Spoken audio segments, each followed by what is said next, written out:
All right, thank you everyone for their patience. This is the regular council meeting for the town of St. Andrews. Once again, Monday, March 17th. It is 6:48 p.m. And if anyone has any questions this evening, you can submit them to pnopper@townofstanders.ca. But this meeting is also going to be aired through Zoom, and of course, the members of the audience are here. If I get into the recording of attendance, all members of council are here with the exception of Councillor Blanchard. And I do want to recognize once again that we are on the unceded traditional territory of the Peskotomuhkati people. Approval of the agenda. I'll be looking for a mover for this agenda. Councillor Harland and Deputy Mayor Akaji. I gave Councillor Hurdle an extra second there, didn't I?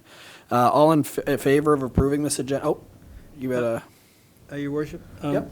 Could I propose a change to the agenda that under I-2, the Argyll residents, since that's potentially litigious, perhaps we should move that to closed session? Is there, we can, and then we'd have to come out of closed to make a decision on it, though. Any decision we make can't be made in closed, but if there's something that you are worried about, obviously negotiations, legal, anything like that, then I would not. Go to closed. It's always been how we did things in the past, but. Okay, so go to closed and then come out of it, and any discussion? Debate should be done, though, in public, is that not correct, just through the clerk? Yeah. You are correct, Your Worship. Any debate and motion of council will have to be done in open session. Okay. So with that, do you still want to go to closed? I wouldn't want to deny a closed session request, though, that's for sure. Just in case there's something that you feel you want to say and you think closed would be a better spot, I think it's prudent to go to closed session, but if staff doesn't think we should, then we can debate openly. Over to the town clerk. Your Worship, if councillors are feeling uncomfortable with debating at this current time in public, take it to closed. Okay. You'd prefer that, Mr. Councilor Gubichel? Could I just have a seconder for that closed session item? Yeah, so we've got two people, so we'll take that to closed. It's important to note that closed session is a standing item, so it's not a change to the agenda. We were planning to go anyway. Mr. Knopper at the end of the meeting will give us the reasons as per the Local Governance Act for us going. Okay, thank you. Any other changes to this particular agenda? Okay, seeing none, all in favor of approving the agenda, please signify by saying aye. And that's everybody. The agenda has been approved. Any conflict of interest this evening?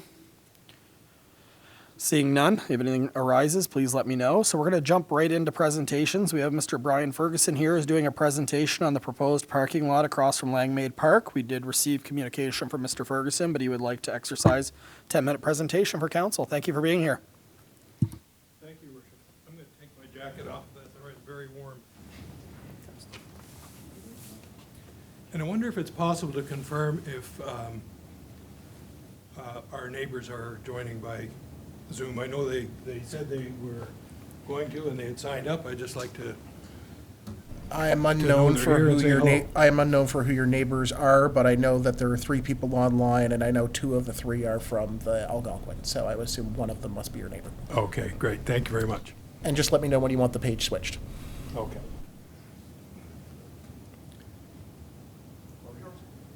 Great, thank you.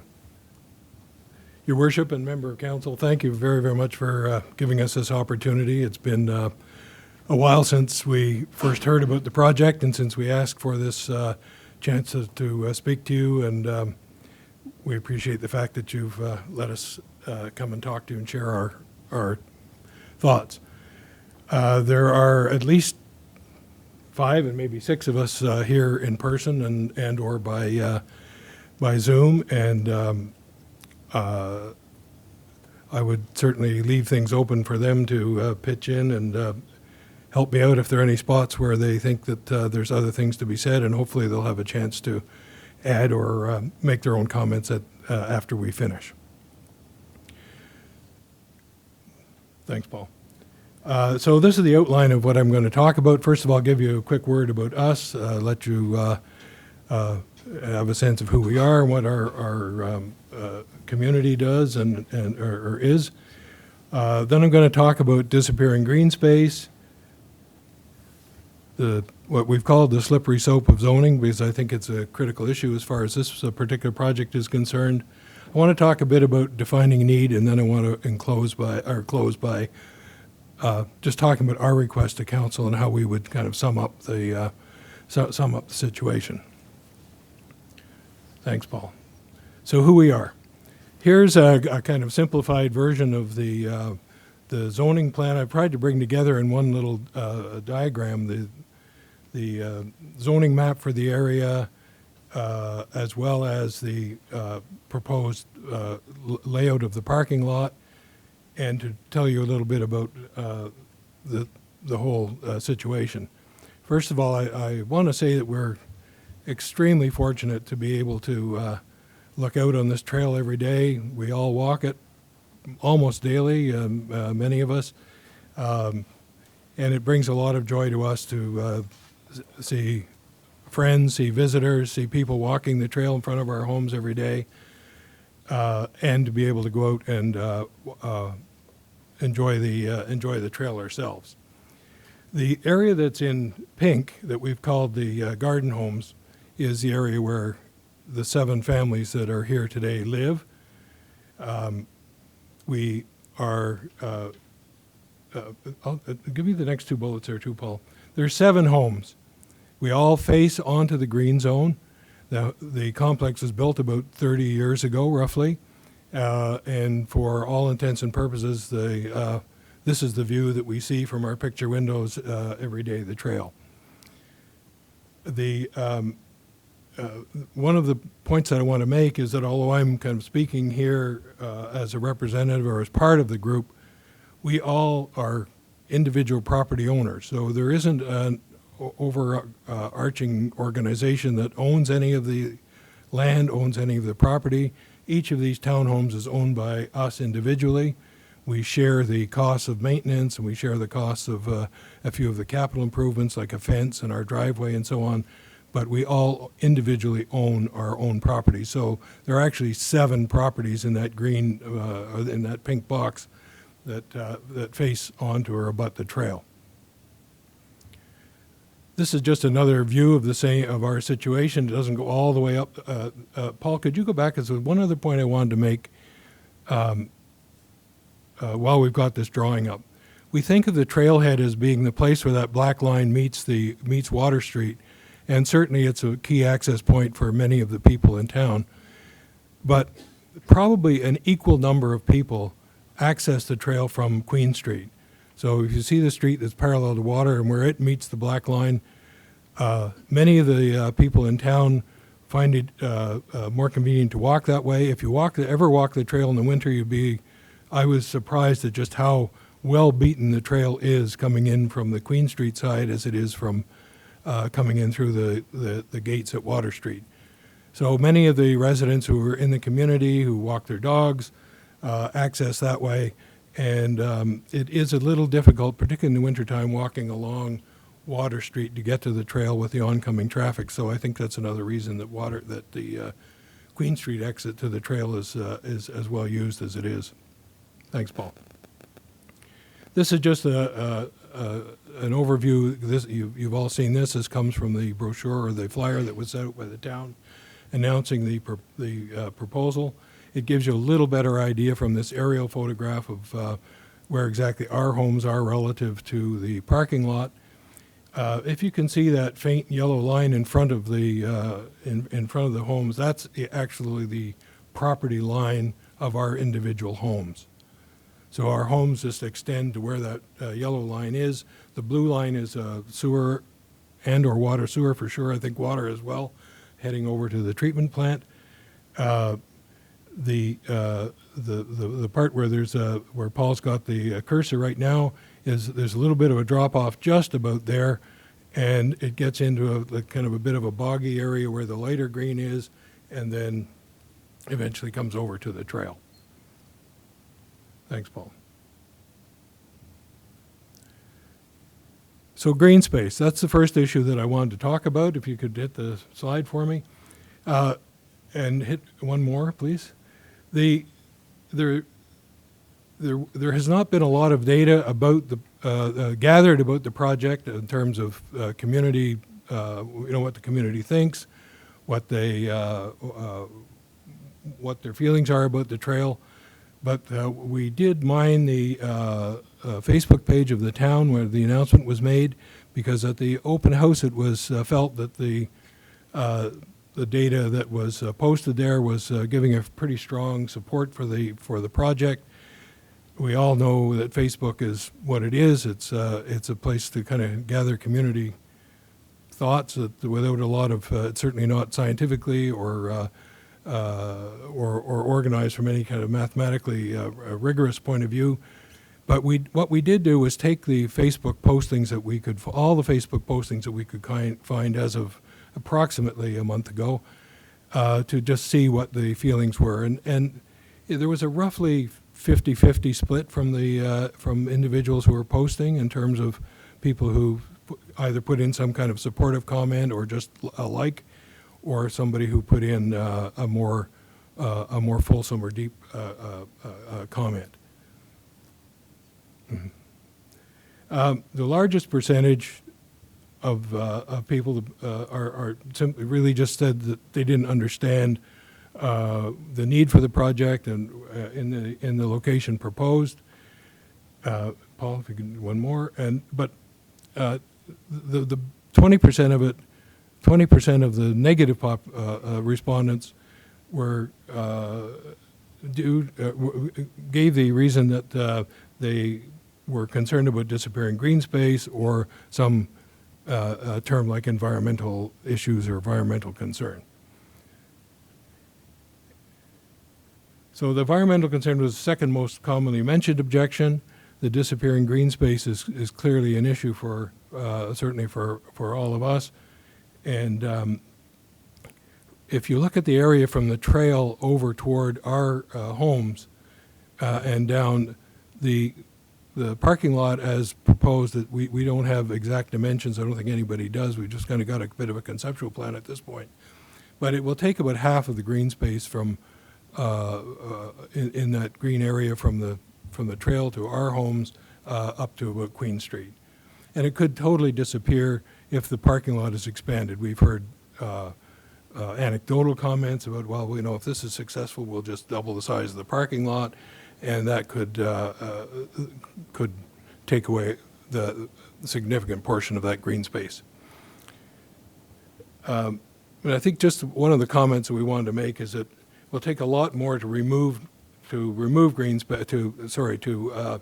build new green space than it will to remove it. So it's I think something we need to really consider. If you pave it today, it's going to be there for quite a while, or it's going to be quite costly to remove. And as it gets, particularly as it expands and takes up more space, it's a real concern for us. And there are any number of studies. I know that individual people who've sent you submissions have talked about this, but the impact of the green space on social well-being, on the community in general, and certainly on our age-friendly goals, is very significant. Personally, I just find the trail to be a huge comfort, to be able to look out every day and see people walking, see families enjoying the trail, visitors to the town trying to chase deer around the field. It just drives home to me every day just how important and critical this area is to the community. So, why are we here? Let's talk first of all about zoning. The area, as you know, the whole green area and the black area of the trail is zoned currently as green space, or a green zone. Okay, Paul? And I think it's important to kind of reflect on this definition of what the bylaws say about what permitted uses are in green space zones. I won't read the whole thing, but and certainly in terms of paragraph A, the permitted uses of a green space are natural scientific study, park, playground, trail, sports field, private golf course.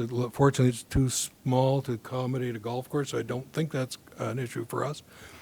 And then I think the part that affects the the parking lot the most is Part B, which says accessory building or structure or use incidental to the main use, if the main use of the land, if such use is permitted in this section.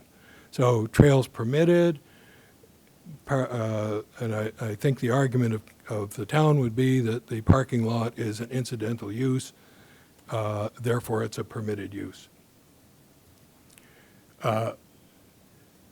But is that really, we think there's a flaw, it's not necessarily a flaw in the reasoning, but I think if we look at the reasons which are listed under communication points that the town has given for building this parking lot, and we've enumerated them here. Number one is to provide additional overflow parking for the summer season in the downtown, provide parking for the Van Horn Trail, plus additional parking for Indian Point, provide additional parking for events and festivals in the community, such as Canada Day, provide parking for Langmaid Park, which is located adjacent to the the green area where the proposed parking lot is. So then we asked ourselves, do these uses fit the definition? Provide additional overflow parking? No, not related to the trail. It's an issue for the town clearly, but solving the downtown's parking problem through the use of a parking lot for the trail, we would argue is certainly not a permitted use. Provide parking for the trail, obviously, that's a key justification for it. Provide additional parking for events and festivals. Again, it's not directly connected to the trail, therefore we would argue that it's not a permitted use. Provide parking for Langmaid Park located adjacent, obviously that would be a permitted use. 1 minute, Mr. Ferguson. Your worship, we're past 10 minutes. Would you like to proceed? There's still another 9 slides. Okay, just, I appreciate the fact that you're here tonight and this is important to you, so maybe if we just keep it Speed it moving, up. just for the fact that we do have a lot of issues that will have probably lengthy debate this evening, but I don't want to cut you off because I know it's Okay. important to you. I'll speed it up, thank you. So the conclusion is there must be a parking solution scaled to demand for the trail to meet the requirements of the green zone zoning. So what about a trailhead in Langmaid? This was a picture taken today. It's not, I've been trying for 2 weeks to get a day when there were 2 cars parked there to show you what a typical day in the summer would be. This is what we would normally see on a busy summer day in terms of parking at the trail. Rare to see more than 2 or 3 vehicles at any point in time. And certainly parking from Prince of Wales down to the trail on virtually any day in the summer except for an extremely busy day like Canada Day, parking is really not an issue for anybody who wants to use the trail. Okay, Paul? So I won't go into the details here, but even if allowed, we're not convinced it would be used as an alternative to downtown. The traffic studies that were done a few years ago by CBCL asked people if they'd walk as far as the high school, and 60% of them said no, they wouldn't walk that far to park. So I don't think that thinking of this as a solution for downtown is a starter. Would it be a solution for overflow? The CBCL study again identified about 1,000 external parking spaces extraneous to the downtown. There's one town lot that's used for parking already that's ready to go on the market. There's a 20-car parking space there. And we think for the 2 or 3 really busy days, we could find some creative alternative solutions. In fact, you can use the parking lot of our complex. We'd be happy to accommodate people on busy days. The other, we make a reference to Canada Day. This is the start of the Canada Day parade about 2 years ago. If you see the fire trucks in the background, that's approximately where the parking lot would be. So even if we had a parking lot there, Canada Day wouldn't be a day you'd want to be using it. Thanks, Paul.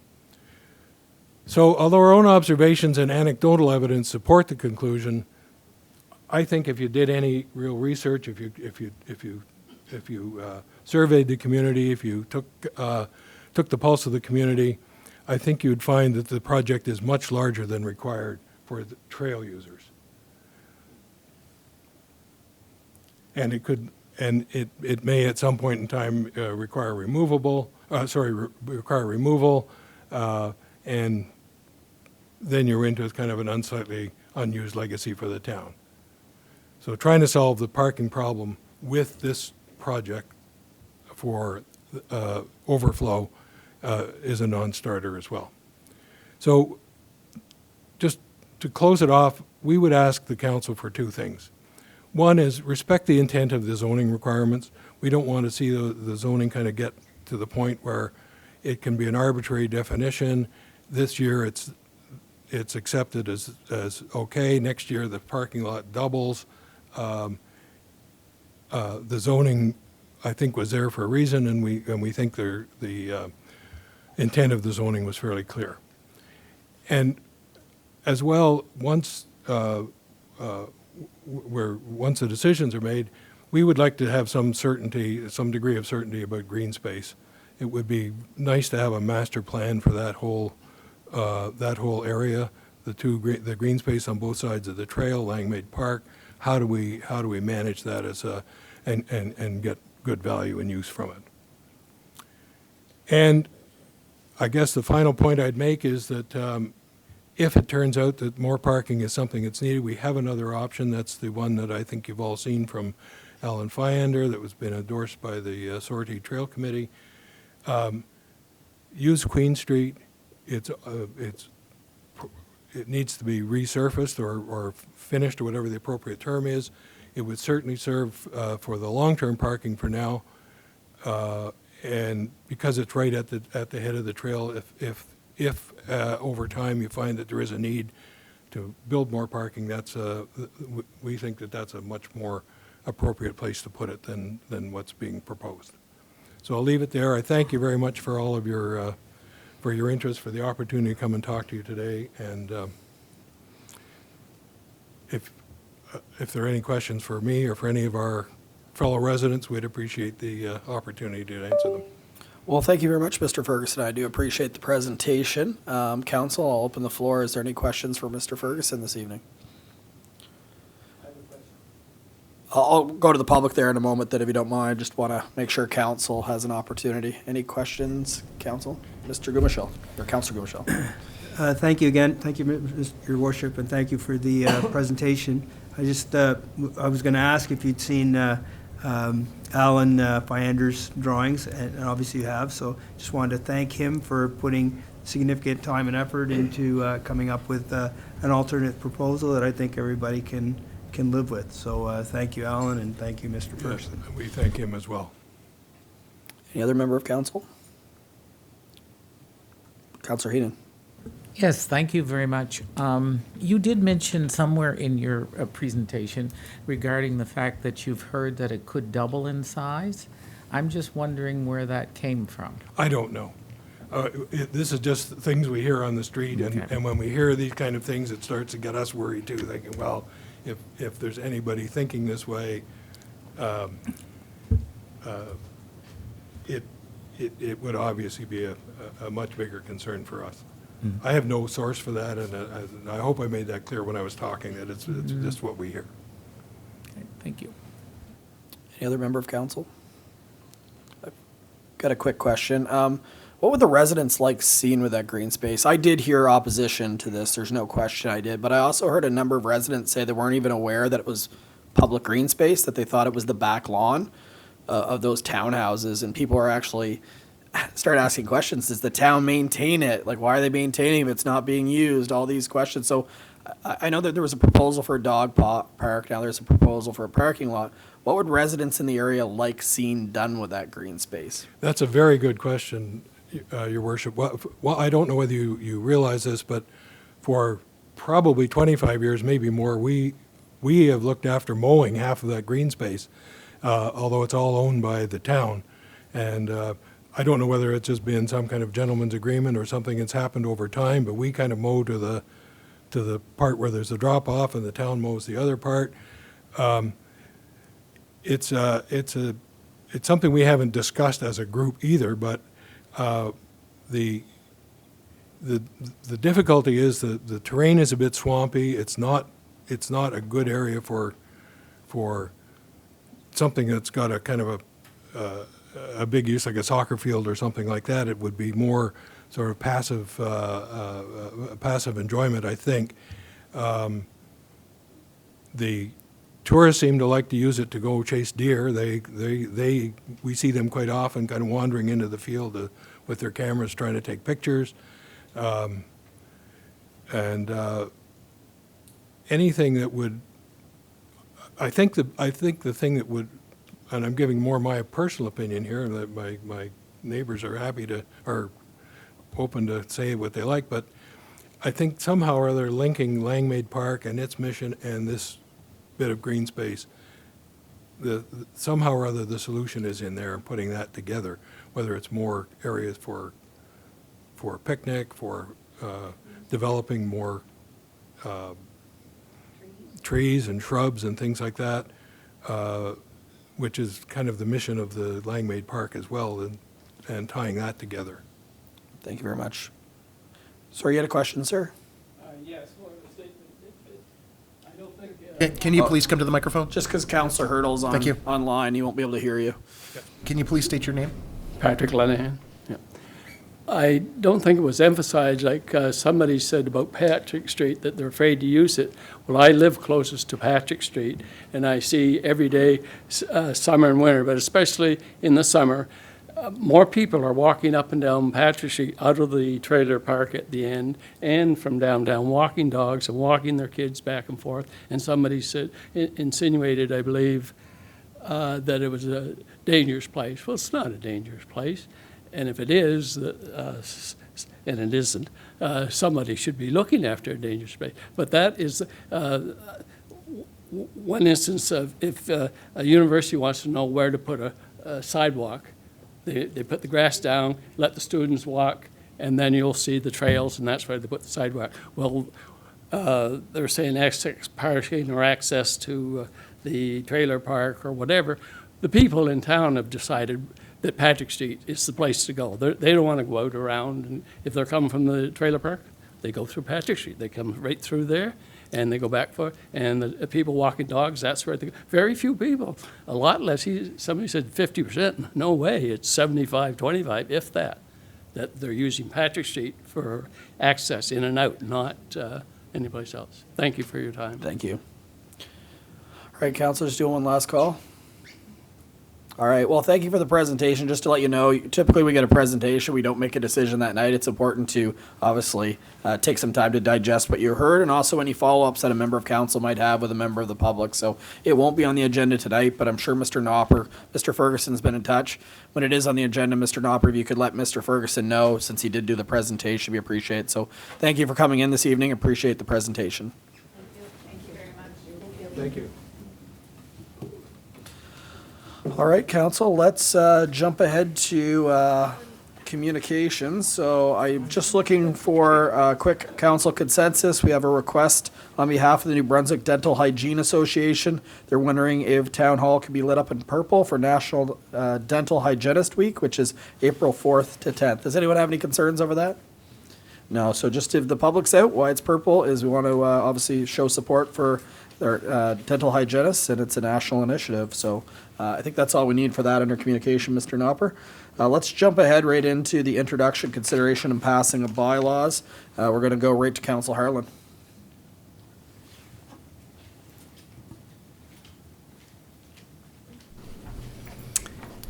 Thank you, Mayor Henderson. So this is reference number PCD 250206, dated March 11th, 2025, and the subject is amendment to Z22-09 to the zoning bylaw Z22-01 for the Algonquin Spa. And the background is the representatives of the Algonquin Spa have been working on a redesign of the two-story spa project. Due to the cost of the project, they have moved from a two-story design to a one-story design. As such, changes to the council resolution section under Amendment Z22-09 to the zoning bylaw Z22-01 are being proposed. A public hearing of objections was hosted on March 17th based on the changes being proposed to Amendment Z 22-09. If council is satisfied with the changes and have additional concerns, council can approve the amended amendment Z 22-09 with one reading of council.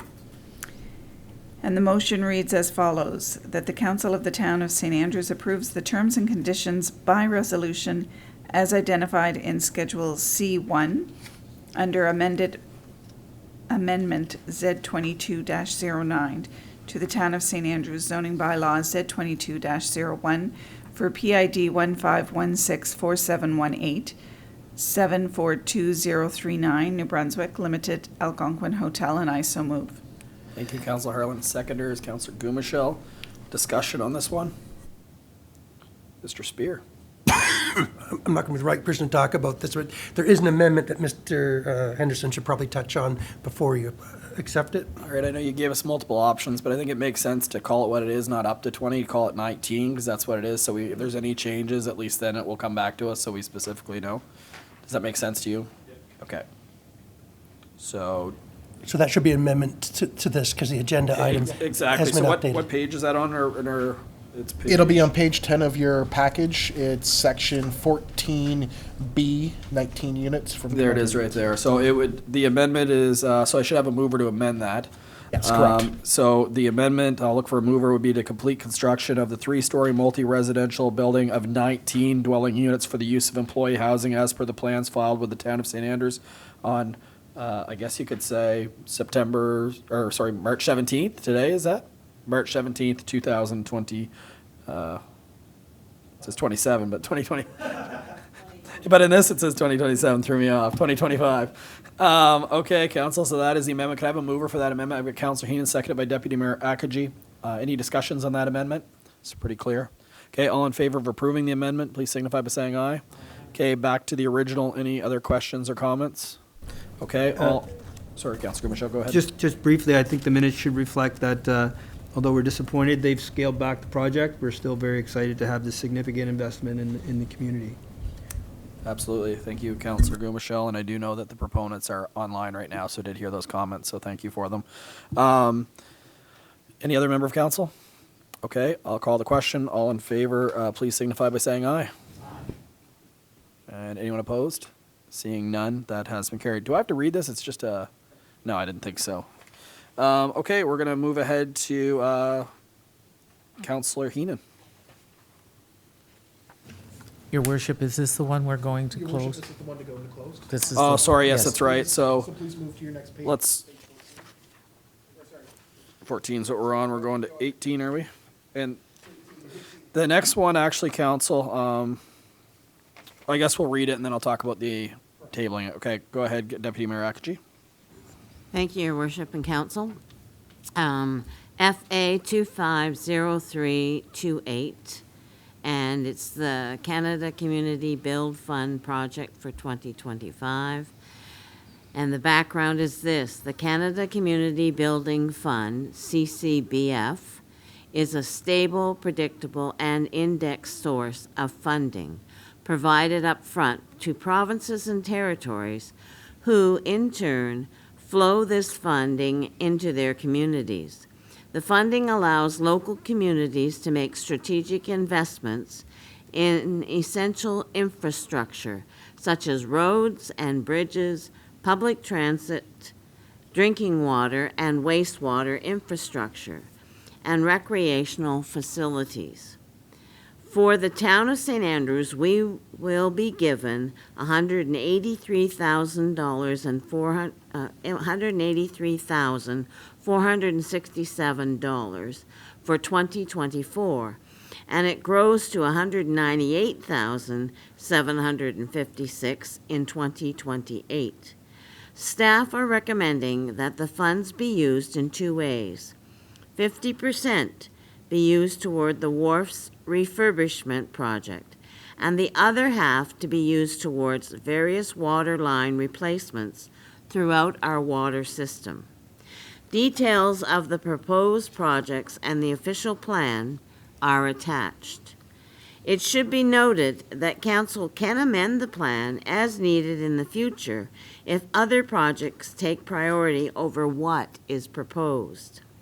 So the motion is this, that the council of the town of St. Andrews adopts the document entitled the Town of St. Andrews 5-Year Capital Investment Plan for the Canada Community Building Fund, CCBF, and I so move this, Your Worship. Thank you. A seconder to get on the table.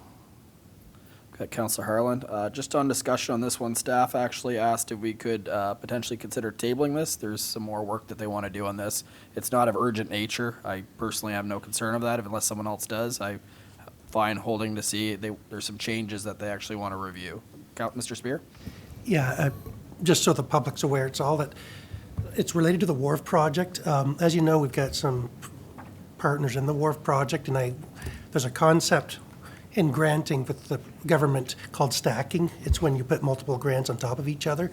Sometimes it's allowed, sometimes it's not. In this one, the rules were very specific. I tried to reach out to our account manager early in the week, but he was away on conference, didn't get back to me till after the agenda was already released.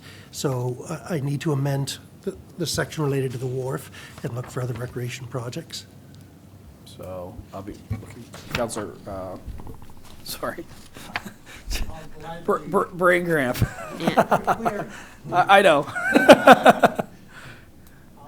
I'll gladly make a motion to table the motion. Thank you, appreciate that. That's where Councillor Bennett is seconded. All in favor of tabling, please signify by saying aye. Aye. That's been done. Any opposed to tabling? That's everybody. Thank you very much, Council. Moving along, the next one Council, is- page 36. The next one is page 36, yep. And that is Councillor Bennett. Reference number PWPS 2503 PWPS 250315. Subject, bylaw number 25-01, a bylaw to regulate vehicle traffic in the town of St. Andrews, second reading. And the background reads, the town of St. Andrews has been moving through the bylaw process for bylaw number 25-01, a bylaw to regulate vehicle traffic in the town of St. Andrews. The following process has taken place to date. Bylaw process to date, first, public open house, February 5th, 2025. Next, public hearing of objection, February 18th, 2025. First reading was on March the 3rd, 2025. The second reading's tonight, and then third and final reading. Staff are recommending one additional change to the bylaw under Section E, limited parking for seasonal use of Market Square and for farmers market. This change has been requested to support the market to ensure Market Square is unobstructed for their setup and use on Thursdays. This is already written into the agreement with the farmers market, but was not in the bylaw. This change will help with enforcing measures as necessary. If council is comfortable with the changes, council can proceed to second reading. And the motion before you tonight reads that the council of the town of St. Andrews grants leave to the second reading to the bylaw number 25-01, a bylaw to regulate vehicle traffic in the town of St. Andrews, and I so move. Thank you, Councillor Bennett, seconder. Councillor Harlan, discussion? All in favor of going to second reading, please signify by saying aye. That's everybody. So this is the bylaw number 25-01, a bylaw to regulate vehicular traffic in the town of St. Andrews. 1 is definitions, 2 is schedule amendments, 3 is authority of peace officers, 4 is provincial highway, 5 is speed limits, 6 is non-vehicular traffic, 7 is angle and parallel parking, 8 is bus stops and bus parking, 9 is school zones, 10 is no parking anytime, 11 is overnight parking, 12 is accessibility parking, 13 limited parking, 14 one-way street, 15 pedestrian crosswalks, 16 traffic signals, 17 stop signs and yield signs, 18 restrictions on street use, 19 vehicle idling, 20 is parades and processions, 21 is off-road vehicles, 22 is rideshare programs, 23 is no overnight camping on town of St. Andrews parking lots or parks, 24 is designated parking, 25 is offenses and administrative penalties, then 26 is the bylaw repealed. So it was read the first time on the 3rd day of March, and it's been read the second time on the 17th day of March of 2025. So that brings us ahead to a discussion on the courthouse, which would be under the portfolio of Councillor Hurdle and Ware. Page 70, And the Councillor. next steps around it on page 70. So, council, we've had extensive conversation. Obviously, Civic Trust did a presentation, and it kind of gets us to the point right now where, I think, council, you're at a point where you really do have to make a decision on this particular item. I don't really have I don't know if there's a process that you had in this, Mr. Spear, Mr. Knopper, but what I'm wondering is if council is willing to transfer the asset to a not-for-profit organization or a charity in the community, and if so, do you think it should be to RFP or should it go directly to the presentation we had by Civic Trust? Yeah, those are really the other things. There is conversation of we offer it to the province first, but there's no reason an organization like Civic Trust couldn't do that as one of the terms of it. We don't necessarily have to hold on to it. I'm not very optimistic that the province will say, yes, please give us it back. So I don't know if you want to hold that process any longer or just get to the matter at hand, which is what do we do with this courthouse? So council, over to you. If there's any comments or questions you have, otherwise I will ask the question, how many think we should transfer it to a not-for-profit or charity? And then if we all agree to that, then we'll talk if it should go to RFP or not, okay?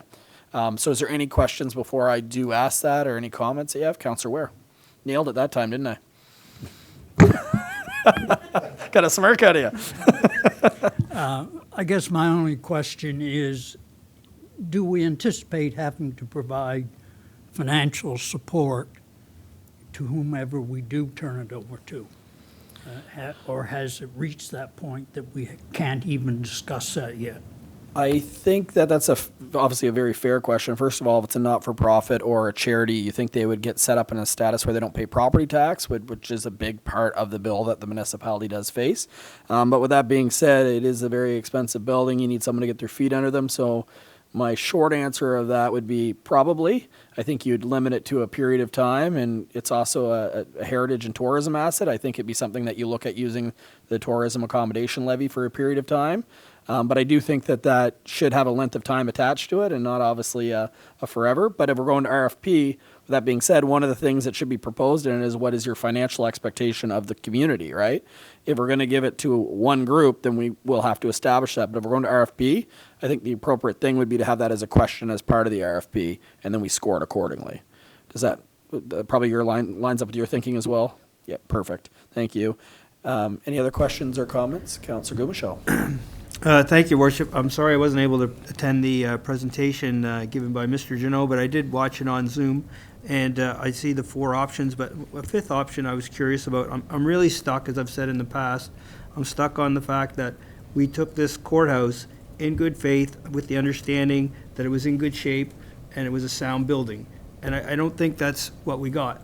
So I wonder if a 5th option might be that we simply lock the doors and say the province of New Brunswick, here's your courthouse back, and let them figure it out.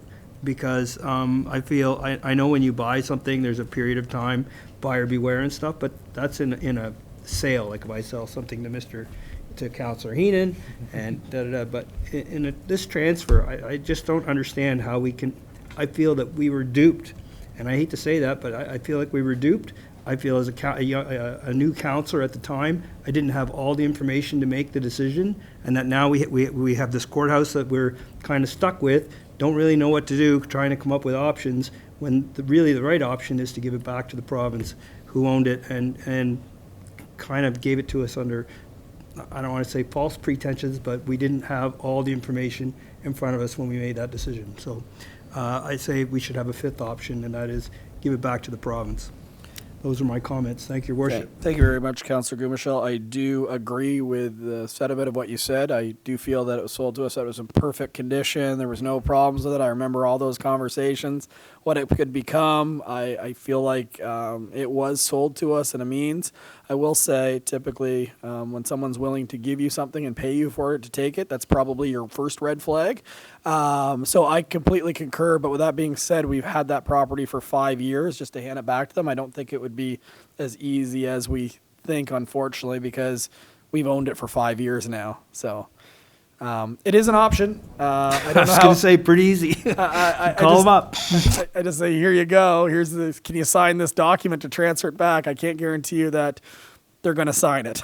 But it is an option. I can't say that it isn't. And for the record, I feel the exact same way you are. This has been probably in my 9 years in council one of the most frustrating things ever, because it should have never probably been taken on by the town of St. Airs, in my personal opinion. But that's just my personal opinion. Agreed. Yeah. Councillor Harlan. Thank you, Mayor Henderson. So when the Civic Trust presented to us, I think a month ago, I believe as part of that discussion, we had talked about needing to have conversations with some key groups. I think, Mayor Henderson, you identified the archives as being one of them. And I'm wondering if that is still an outstanding item that we haven't completed, or have we had those discussions? Have we had feedback from that presentation? So we had contact earlier today, actually, from the Civic Trust, who said they've been in discussions with the archive, who support the Civic Trust taking them over. They'd be okay with that to maintain the landlord-tenant relationship. How it goes beyond there. And it should be a reminder to the public and to council that this is just the very first step of all of this. There's still a lot of consultation to take place after, but we just need general direction on if you want to work with Civic Trust, or if there's another direction that staff has to prepare and move down with as we try to figure out what to do with this property. And, well, I'm sympathetic to Councillor Gumashell and the mayor's situation. We have sat on it for 5 years. We've juggled, figuring out what we want to do with it. In good faith, we haven't ignored it.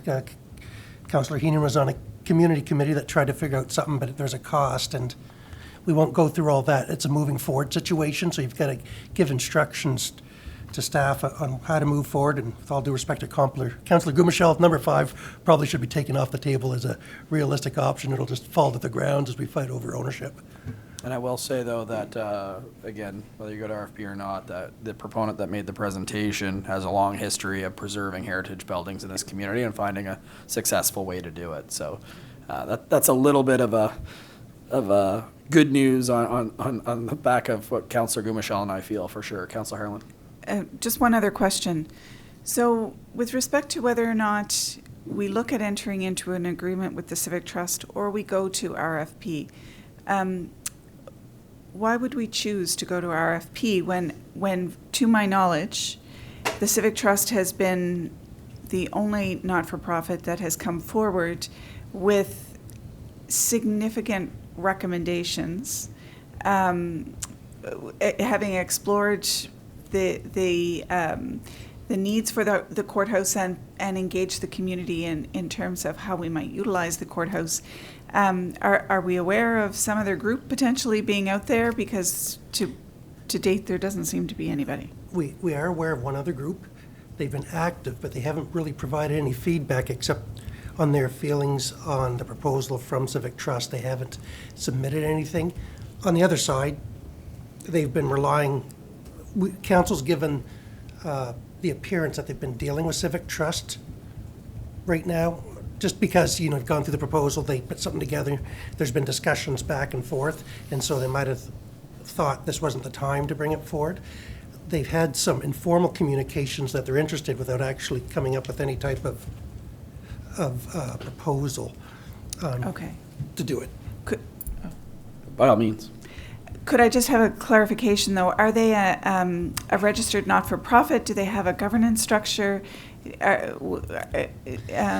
know the committee's name. That's about all I know. I can't speak to how they're organized or their bylaws. I just do not know. They could be highly organized or they could not be. I just can't speak to that. Okay. I'll go to you 1 second, Councillor Hannon, just to follow up on that. So there is history of certain properties not going to RFP. If you look at Sierra Civic Trust and what their mandate is and what they do for the community, you could easily make a strong case to why you directly awarded it. Again, it's an asset that is a not-for-profit. No one's making money off.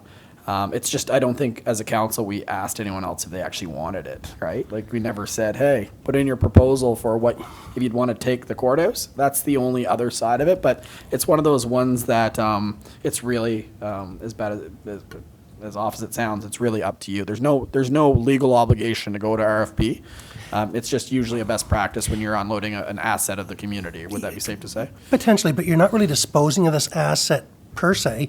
All I mean by that is there'll be covenants that if the successful applicant proponent, sorry, isn't successful, that the property revert back to the town of St. Andrews so that it's maintained forever until the council decides otherwise. It can't go for sale. That's right. It's different than if you're giving it to a private developer. Yeah. It's almost a partnership in that scope. Councillor Heenan, sorry about that. Yes, Your Worship, this may be a minor point, but I'll go back to Councillor Bennett even used it at one point about the garbage cans for the town. We had to put it out to a RFP. I'm not saying it's a necessary thing, but I think it opens up, it covers us, that we actually looked for other sources of nonprofit to come in and give a proposal. I'm not saying, but I mean, Civic Trust can easily apply.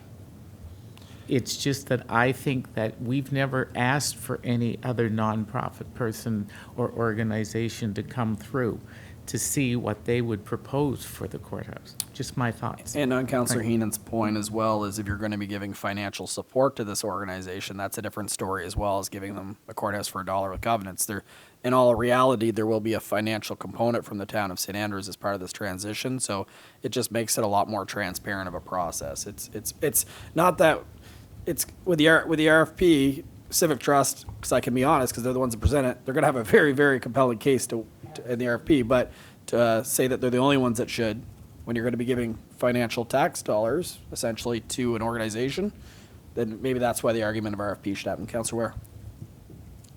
Yes, just a comment. Would it be possible to request an expression of interest rather than a full-blown RFP, just to find out if there's people out there that are interested in putting in an RFP? And I know I've always called them expressions of interest, and it does at least give the public an opportunity to say, yes, we are interested. Yeah, and that can be done quickly, as you say, you could do it in That's 3 to what 4 I weeks, thought. because we only know 1 or 2 people. Otherwise, the full-blown RFP probably takes 2 or 3 months to Yeah. get everything together. So I was Exactly thinking what I was along thinking. the same thing. So And then we if you could have- do that, give then them if you till have the one, end it's of pretty like easy. a month from now, so we could discuss it in the May meeting. I think that's good. A quick show of hands, though, since we're talking about it. How many are fine of the concept of transferring it to a not-for-profit or charity, like Civic Trust or someone else that submits? Okay, I'm seeing an overwhelming majority, so we will be doing that. How many like Councillor Ware's comment on an expression of interest just to hear from the public? That's a majority. So that will be council, the course of action. There's no motion tonight. We'll have to bring it forward. But that will be the course of action for us. Before I kind of turn them, I want to make sure that everyone has an opportunity. Councillor Harlan. So just one clarifying question, because one of the things that I really appreciated about the Civic Trust presentation a month ago was that they were clearly prepared to enter into a working relationship with council, and I think that that's critical. And so in an expression of interest, is it possible to state that that's what council is expecting? Yeah, so I was going to ask that, but you know, following that suit, that would be for a nonprofit organization or charity, that they'd be working with council. Yes. We'd list some covenants. We'd also say that a formal RFP would be issued if there's enough interest, and that they'd have to come up with a full-blown plan by X date. Right. Which might require some of their own research, if not their own dollars, to do some of the things. And just to see, you know, to make sure people are aware that it's just not coming up with a few ideas on Right. you know, the computer, that we're looking for significant, That they're serious. with a serious plan. So we can submit that in 2 parts. Again, just as, like Councillor Weir said, the expression of interest is to see who's interested, let them dip their toes in the lake, and if they are interested, then they'll go in for the full swim and come back with a full proposal in a few weeks. And they have to be a registered not-for-profit, right? Correct. Not for profit. Well, it's up to us, but yes. That'd be the expectation, is that. Well, but again, yeah, I mean, at the end of the day, the request for proposal would ask for what their capabilities are. And so if you want us to put that it has to be a registered charity, but be careful of that, because registered charities and registered nonprofits are 2 different things.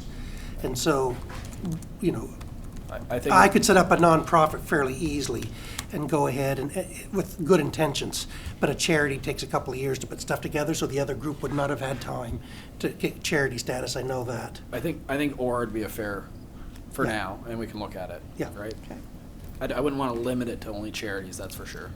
Your worship? Counselor, oh, that big hand, and it's even yellow in the background to make it even worse. I have been told it's kind of hard to see, so sorry, everybody. I just wanted to just make a quick comment about the fact that I just didn't want it to seem like we were over eager to divest ourselves of the property where I think that I don't want to speak for everybody, but I'm pretty sure we all see this building as essential to St. Andrews and how we see ourselves. It's an iconic building, and it is very much in how we all imagine the community. And again, I don't want to put words in the Civic Trust's mouth, but I think their goal here is to, have a plan for the building and foresee its, retained prevalence in the community for the future. And I think that opening this up may help them achieve that. But again, I also just want to clarify that whatever we decide tonight, that it's not a commitment. It's just a plan moving forward. And that plan, no matter what we do, could always include the Civic Trust. Thank you very much, Councillor Hurdle, very articulately said. Sometimes when we've been talking about this so much, people don't realize the thought and the fact that we do recognize that it is a very historical, significant building for the community. So I guess when we're trying to get consensus and move it forward, it's because we've talked about it at such length, but it is good to highlight that. So I do appreciate that for sure. Deputy Mayor Akaji. Thank you, Your Worship and Council. I think it's great that the Civic Trust is willing to do this, but also to involve the archives, because those buildings go together historically, and with the characteristics that they have been united together. So it's nice to see that they're working on the same page. Thank you, Your Worship. Thank you. Anyone else? Okay, I do think we have consensus on how to move forward, so thank you very much, Council, for that. So at this particular time, I've got nothing else, so we will go to question period. Is there any questions from anyone in the audience this evening? Mr. Watt? No? We talked about Watt intersection on Harriet. Putting him on the spot because he never is in front. He's always behind the camera. Any questions online this evening? No? Okay, and nothing submitted online either. Okay, that made that very easy. Councillors, comments, or Deputy Mayor? Deputy Mayor. Thank you, Your Worship. Just like to thank the staff and the arena staff for our workshop on the weekend. We hosted a drumming and rattle workshop. We did not get the numbers we wanted, but the numbers that were there completed the drums, and we completed most rattles. We have a few left over, so the drums are gone, which is great. I'm glad. We have proposed to the Peskotomuhkati people, and they have agreed the one of the drums and one of the rattles will go to our sister town, Thorpe St. Andrews. And so our ideal is the drum maker's going to make them, and then we will have them, I'm hoping, a design put on them for the town of St. Andrews, and then they will be sent, because we didn't do anything at Christmas time due to the postal strike, unfortunately. So it may take us a few months, but I will let you know. But our plan is to do something on the drum and with the mallet and the rattle, and send them to Thorpe St. Andrews from the town of St. Andrews as a sister ship. And we are going to compose a write-up that will go with it, and it will explain how important the drum, the rattle, were to the Indigenous people that have always been here on our territory. So and I wanted to thank everybody that helped me on the weekend.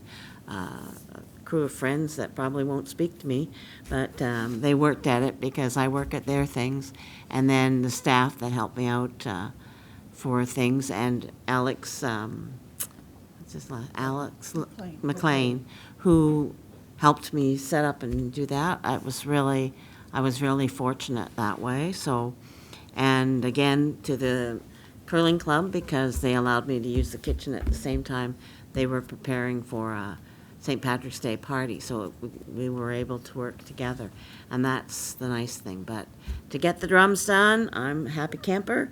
Later on, maybe when I'm over this hump, we may try to do some other workshops that we will partner with the Peskotomuhkati, and I'd like to thank them for helping us with financially and with our drumkeeper, Greg Mansfield, who came, and I think everybody learned from him, and we really enjoyed the sharing of culture. So we will be doing more workshops, but not for a few months. I need a break. Thank you very much, and I appreciate. Well, thank you very much, Deputy Mayor, for once again leading that initiative, and I know Mr. Knopper is involved, I think, as well, helping, so thank you for everyone for doing that, and of course, Alex McLean for all his help here, and we're getting close to another busy year at the arena, and both him and John McFarland certainly had a lot of different initiatives here in this arena, so as it winds down, certainly a lot of appreciation to them. Councillor Ware.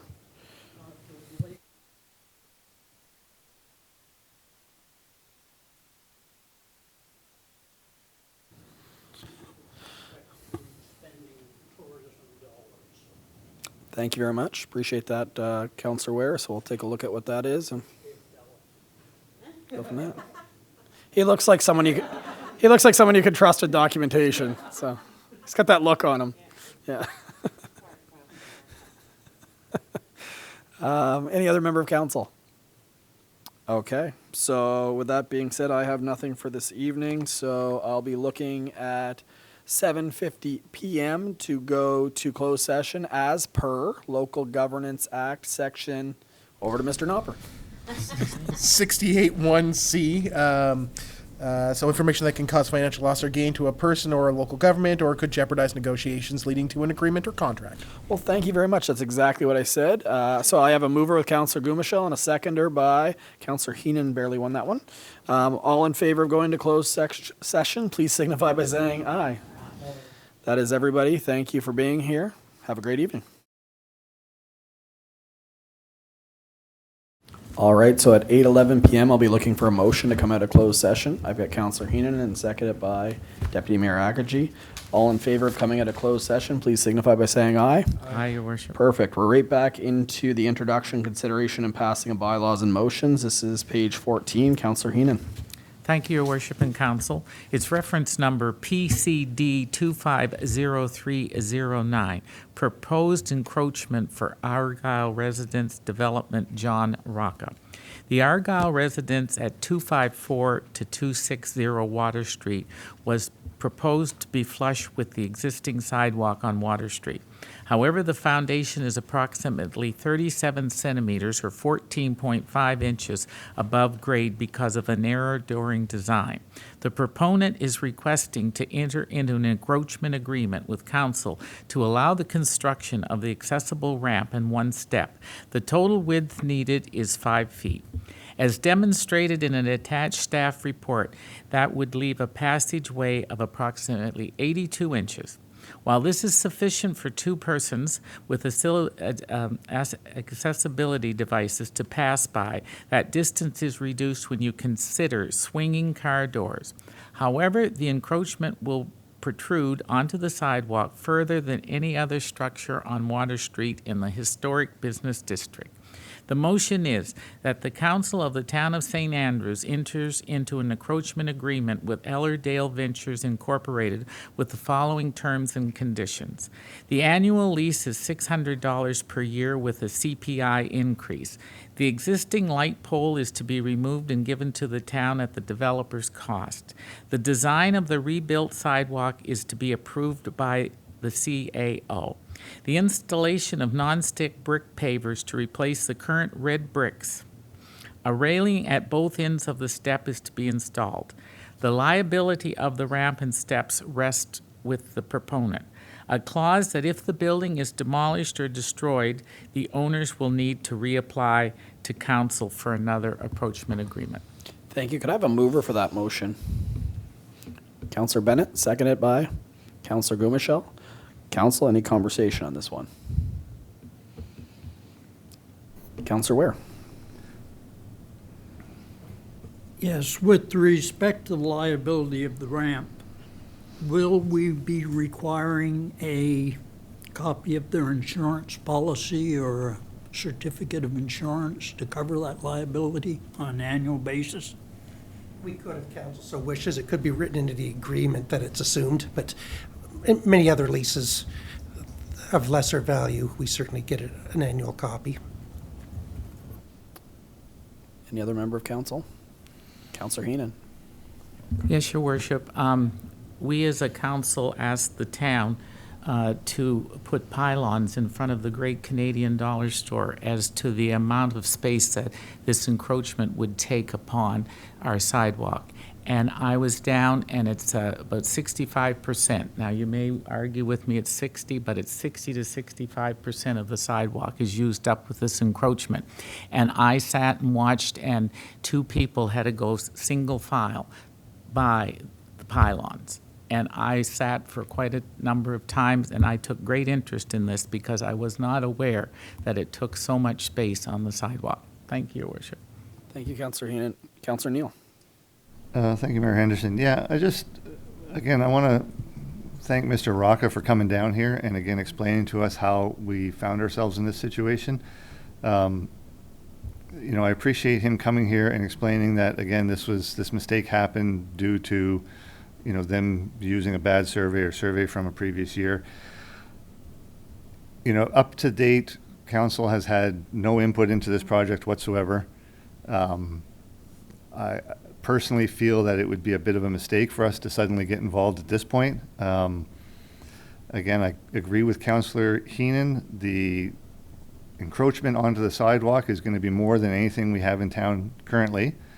I do feel that it poses a bit more of a safety risk, as well as damaging, the downtown aesthetics in our historic business district. And I just, from my own point of view, and again, for the residents of St. Andrews, I don't see why, again, they should be giving up essentially land on the sidewalk to accommodate this mistake. Thank you. Thank you, Councillor Neal. Councillor Harland. Thank you, Mayor Henderson. So, Mr. Henderson, I have a clarifying question for you. So with respect to new builds are required to be accessible from the sidewalk. Is that correct? The main entrance needs to be accessible. Main entrance? Yep. Okay. And that's for all new builds going forward? That is correct. So if you have a new build you're not dealing with an existing structure, like an existing foundation that was pre-existing the code, well, this would be required that you make the main entrance of the building barrier-free, compliance with the barrier-free regulation. Okay. And so could I have a follow-up? Why not? Thank you. So I know that as a municipality, we have entered into a couple of encroachment agreements for businesses who have worked hard at trying to make their business as accessible as possible, given that many of them are in historic buildings, and where we didn't have the same codes or even the same perspective in terms of accessibility 50, 60, or more years, 100 years ago, when buildings were being built. We are a historic town. The look and feel of our town, I believe, is critical to us. And while I appreciate the fact that we have a new build happening in our historic downtown, which will bring business and energy to our downtown, I do believe that we have to hold true to the requirement that new builds are fully accessible. And while I would support any business, any existing business in a historic building that may need an encroachment agreement, I am not prepared to support a new build getting an encroachment agreement in order to make it accessible. I think another option has to be provided by the developer. Thank you, Councillor Harland. Any other member of council? Deputy Mayor Akagi. Thank you, Worship and Council. I agree with Councillor Neal that The replacement of the red bricks, I don't have a problem with, because I never did like the red bricks. We always have accidents on them, and they aren't historically correct, as people say. We never had cobblestones, as far as I know, in the history. And I agree with Councillor Harlan that, this is going to set precedents to things that are going to happen with other bills, and we have to be more aware, as everyone has said. And it may have fallen upon us that we didn't, but with the way it was written, I think we trusted that it would be built correctly, and I hate the thought that our aesthetics downtown is going to change. And I know one lamppost doesn't make a great difference, but it certainly does when you're driving along and boing, there's a space, and I'm like Councillor Heenan. When I went by, I thought, this took up more of the sidewalk than I expected. I guess I just didn't expect it to be that close to the road. And 65% is a lot for me to say that I agree to this encroachment. I just don't agree with that, to ruin our aesthetics of the town that we've worked so hard to preserve. Thank you very much. Thank you, Deputy Mayor Akajay. Any other member of council? Councillor Gumichel. Thank you, Worship. Unlike some of my colleagues, I would disagree that setting back the project by taking away some of the sidewalk is the right way to go. The building is a significant investment in our downtown, which for many years hasn't had a lot of investment. That old garage sat there empty for years, and I think that moving forward, it's not setting precedent. There was a mistake that was made. The proponent came and explained it's a mistake as best he could. It is unfortunate. I'm a active transportation person. I don't want to lose sidewalk, but I do worry at setting back the project at this late date. It's the sign says it's going to be open this summer. I don't know, that might be ambitious, but I do think this will be a significant setback for the project, and therefore I would propose that we allow the sidewalk to be made into a ramp as described in the staff report, but doesn't seem everyone agrees. Thank you. Thank you, Councillor Gumichel. Any other member of council? Councillor Hurdle.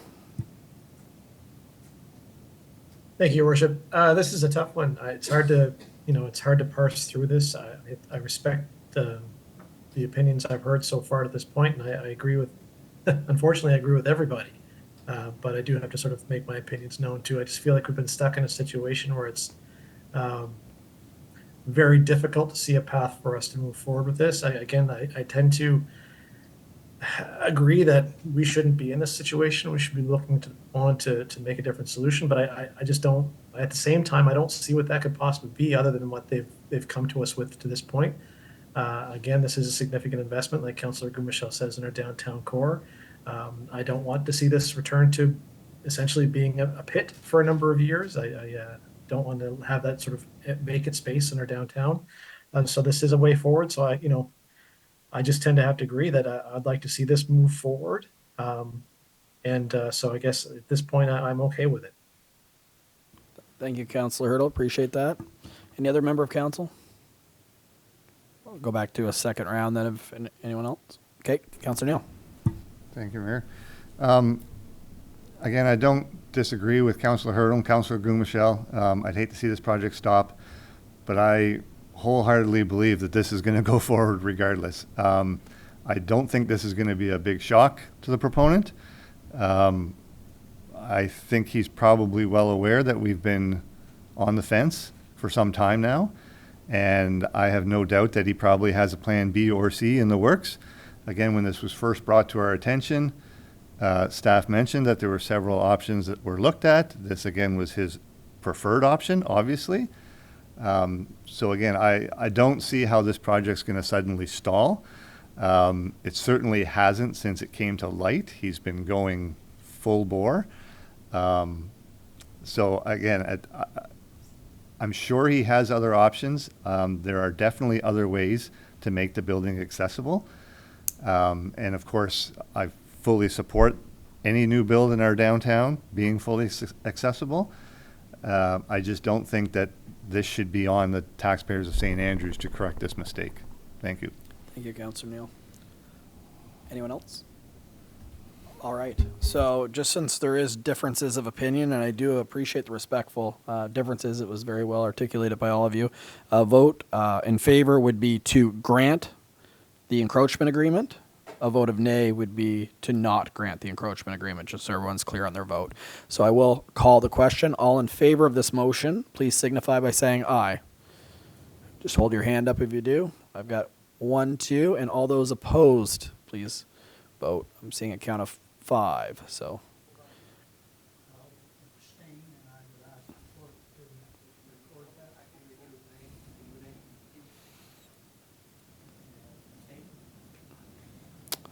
So I am getting majority is a nay on this one, so this particular request has been denied by the town of St. Andrews. Thank you very much, Council. So we have gone through question period and Council and Deputy Mayor's comments and Mayor's comments already. So at 8:25 p.m., I'll be looking for a motion to adjourn. I've got Deputy Mayor Akaji, seconded by Councillor Gumashel. All in favor of adjourning, please signify by saying aye. We are adjourned. Thank you, Council. 2 hours, not bad.